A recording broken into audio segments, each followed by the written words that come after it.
Il a grandi sur l'eau. Jusqu'à 7 ans, il vit sur le voilier, je vis quasiment sur l'eau tout le temps, sur le voilier de la famille. Il a voulu même avoir adoré pratiquer toutes les activités d'eau possibles. Il dit qu'il était prédestiné à vivre sur l'eau. Enfant, j'étais obsédée par tout ce qui était dans l'eau, sur l'eau, naviguer, nager. C'est évident que ça a façonné ma personnalité, disait Sam Goodchild il y a quelque temps. Je peux dire que j'ai la voile et le bateau dans le sang. J'imagine que c'est la raison pour laquelle je suis devenu navigateur aujourd'hui. Cet enfant qui a grandi, comme je vous le disais, sur le bateau familial des Antilles, va ensuite aller en Angleterre, découvrir la course au large et la voile professionnelle, plutôt en dériveur, plutôt en compétition avec des collègues. Je vais le laisser tout à l'heure, on va l'écouter lui-même nous parler de ses débuts dans la course au large. Il va ensuite intégrer les équipes d'Alex Thompson, de Mike Golding. Vous allez l'entendre parler de ses expériences inuites tout à l'heure. Mais alors, celui qui est aujourd'hui champion depuis l'année dernière de la classe IMOCA, un très fort navigateur, Xavier Macaire, qui le connaît très bien de la classe Figaro, nous en a parlé, vous vous rappelez, dans ma première vidéo ici, nous a dit « Faites attention à ce garçon ».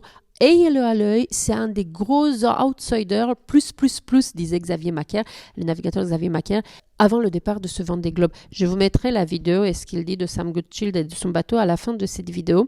Je rappelle juste comme ça très rapidement qu'après le bateau dans les Antilles, il va faire du dériveur, du petit bateau des courses, il va s'entraîner à la course au large en Angleterre.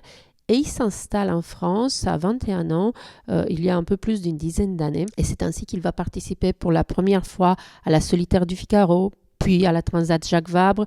Ensuite, il va enchaîner des projets sur tout type de bateaux. La Volvo Ocean Race en 2014, aux côtés de Michel Desjoyaux. La Transat Jacques Vabre en IMOCA en 2015 avec Éric Bellion. La Route du Rhum en 2018 en classe 40. Ou encore plusieurs tentatives du trophée Jules Verne à bord des Maxi Trimaran, Spin Drift et Sodebo.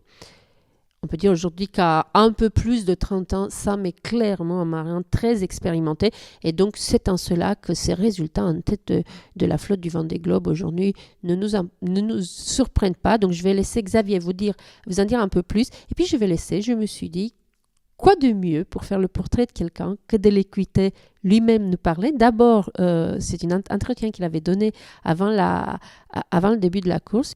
Allez, on l'écoute. So my name is Sam Goodchild. Je m'appelle Sam Goodchild, je suis le skipper de Vulnérable. Je pense que la vol de compétition, la course de compétition est venue pour moi bien plus tard que la navigation en elle-même. Quand j'avais 11 ou 12 ans, j'ai commencé par naviguer sur des dériveurs, sur des petits bateaux. Donc j'ai appris comme ça dans des régates locales avec des dériveurs et donc ensuite je suis retournée en Angleterre et dans mon groupe d'écoliers, j'ai trouvé un groupe qui avait envie de faire de la course, de régater. Et donc j'ai commencé comme ça. En m'entourant moi-même des gens qui avaient une grosse motivation, qui avaient vraiment envie de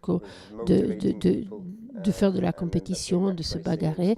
Et quand j'avais 16 ou 17 ans, j'ai été introduit dans la British Sail Academy, qui était une campagne qui voulait promouvoir la navigation pour les jeunes qui voulaient apprendre aux jeunes à naviguer.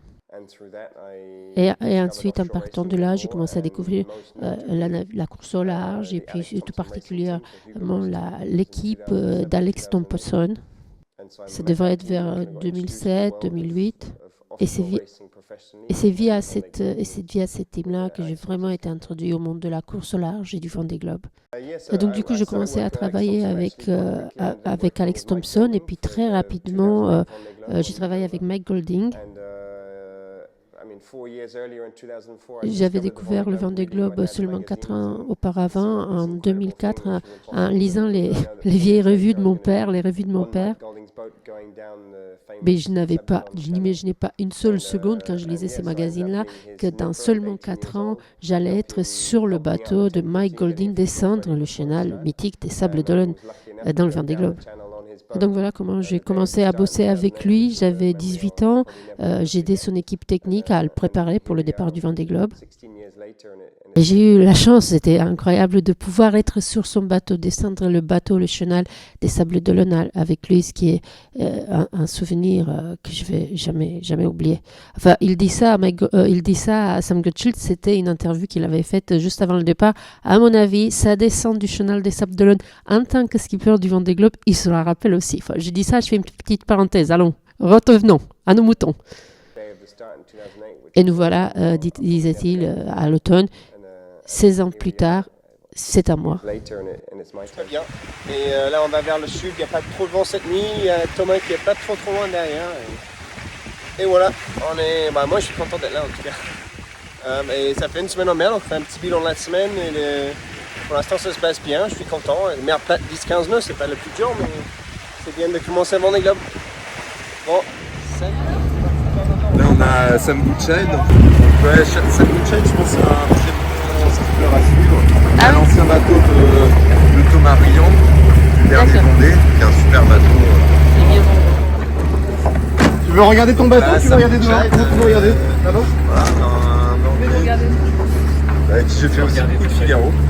Il a démarré en Figaro, j'ai trouvé assez.